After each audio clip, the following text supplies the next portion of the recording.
मिले इस जिद्दी गाली बकने वाले बेवड़े बूढ़े से, हैरी ट्रूमैन। पर इसको मिलना इतना जरूरी क्यों है? क्योंकि अमर हो चुका है। इसके शरीर का एक एक कण पूरी दुनिया में अमर होकर घूम रहा है। तो ये बुढ़ाऊ अमर कैसे बना? 1926 में जब ये भाई साहब ने जान बचाकर भाग रहे थे। हाँ, ये कोई संत महात्मा नहीं था जो पहाड़ों में शांति ढूंढने गया हो। ये एक नंबर का कमीना था।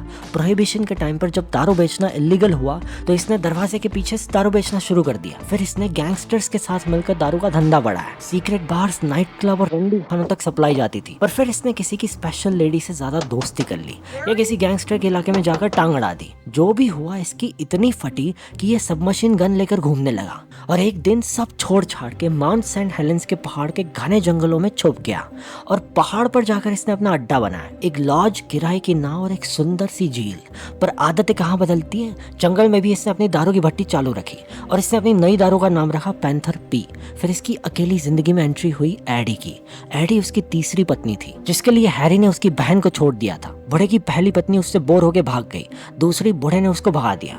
और एडी जो इस बेवड़े गाली बकने वाले बूढ़े से इतना प्यार करती थी कि रोज सुबह उसे नाश्ते में गाय का भेजा बनाकर खिलाती थी, क्योंकि यह हैरी का फेवरेट नाश्ता था। और बूढ़े को अपना ये नया अड्डा, ये पहाड़ अपनी जान से भी ज्यादा प्यारा था। वो कहता था कि इस पूरी कम्युनिटी में दुनिया में इस बूढ़े पहाड़ से ज्यादा सुंदर कुछ नहीं है। पर हैरी की जियोलॉजी थोड़ी खराब थी। जिस पहाड़ को वो बूढ़ा बोल रहा था वो तो अभी बच्चा था। ये पहाड़ इतना पुराना नहीं था क्योंकि माउंट सेंट हेलेंस एक एक्टिव वोल्केनो था जो अंदर से लावा उगलकर अपनी हाइट बढ़ा रहा था।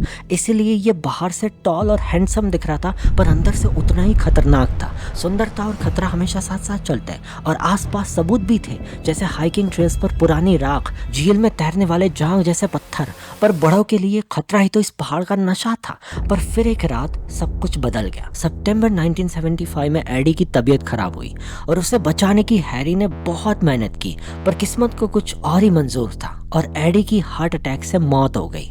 उस रात हैरी के अंदर कुछ मर गया। वो जिद्दी गाली बकने वाला बूढ़ा अब एक अकेला टूटा हुआ इंसान था और उसके पास बस एक ही साथी बचा था, वो पहाड़। और फिर 1980 में उस पहाड़ ने भी थप्पड़ मारी। 20 मार्च को एक 4 की तीव्रता से भूकंप का झटका लगा। ऐसी चीजें वहां होती रहती थी, पर इस बार जमीन हिलती जा रही थी। उसे एक हफ्ते में ही 100 झटके आए, जिससे साइंटिस्ट की भी फटने लगी। एक जियोलॉजिस्ट था डेविड जॉनसन, उसने साफ साफ बोला कि ये डायनामाइट है जिसमें आग लगी हुई है, बस ये नहीं पता कि इसकी बत्ती कितनी लंबी है। फिर सरकार ने भी एक्शन लिया और वहां के लोगों को जबरदस्ती उनके घरों से निकालना शुरू कर दिया। सब लोग मान गए कि यह पहाड़ फटने वाला है, पर बूढ़ा नहीं माना। वो 54 साल से उस पहाड़ के साए में रह रहा था। उसने बोला कि ये सब झूठ बोल रहे हैं और उसके जिद्दीपन की वजह से हैरी पूरे देश में फेमस हो गया। मैं टीवी और रेडियो में पहाड़ के बारे में न्यूज़ देखता हूँ और मीडिया वाले भेंचोद बढ़ा चढ़ाकर बोलते हैं। मीडिया वाले बूढ़ा का इंटरव्यू लेने के लिए लाइन में खड़े रहते थे, क्योंकि साइंस की किसको पड़ी है जब ये जिद्दी बूढ़ा प्योर एंटरटेनमेंट था उनकी चैनल्स के लिए। और हैरी भी इस नई नवेली फेम का पूरा फायदा उठा रहा था। वो इन रिपोर्टर्स को ऐसी कहानियां बताता कि कैसे उसने लंगोट पहन के भालू से लड़ाई की थी और कैसे उसने बिगफुट के नकली पैर बनाकर लोगों को चूतिया बनाया। देश भर से रिपोर्टर्स आते और उसके लिए महंगी दारू की बोतलें भी लाते और वो उन्हें गालियां देकर इंटरव्यू देता। पर दूसरी तरफ पहाड़ की नॉर्थ साइड पर एक ट्यूमर दिखने लगा। ये ट्यूमर हर दिन 5 फुट बड़ा हो रहा था। ये देखकर साइंटिस्ट और पीछे हट गए।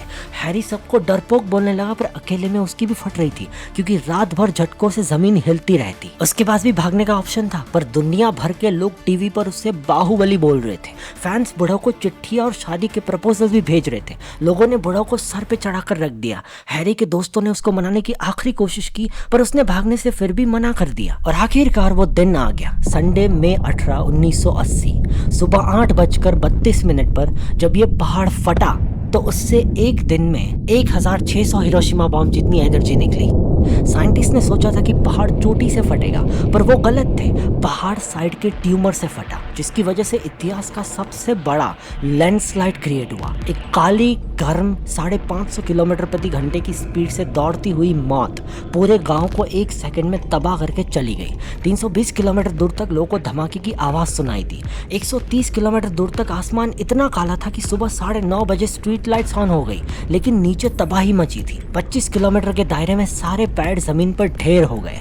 ट्रक माचिस की डिब्बियों की तरफ पलट गए और याद है वो जियोलॉजिस्ट डेविड जॉनसन जिसने इस पहाड़ को डायनामाइट के साथ कंपेयर किया था, उसे लगा कि मौत 20 किलोमीटर दूर तक थोड़ी आएगी। वो बेचारा रिसर्च के लिए रेडियो टावर पर बैठा था, वो भी मारा गया और उसकी बॉडी कभी नहीं मिली। तो उस जिद्दी बूढ़े का अंजाम क्या हुआ हम उसके आखिरी पर रिकंस्ट्रक्ट कर सकते हैं। जब वो काली मौत उसके लॉज से टकराई, पहले उसके कपड़े 1 सेकंड में राख हो गए, फिर उसकी बॉडी के अंदर का पानी उबलकर भाप बन गया, उसके दांत चटक गए, उसके फेफड़े काले कोयले बन गए, उसके दिमाग के अंदर का प्रेशर इतना बढ़ा कि उसकी खोपड़ी फट गई। पर उसे दर्द नहीं हुआ होगा क्योंकि ये सब 1 सेकंड से भी कम टाइम में हुआ, इतनी तेजी से कि उसके दिमाग को फील करने का टाइम ही नहीं मिला। एक पल में वो जिद्दी गाली बकने वाला बूढ़ा सॉलिड से हवा बनकर हमारे एटमॉस्फेयर में घुल गया।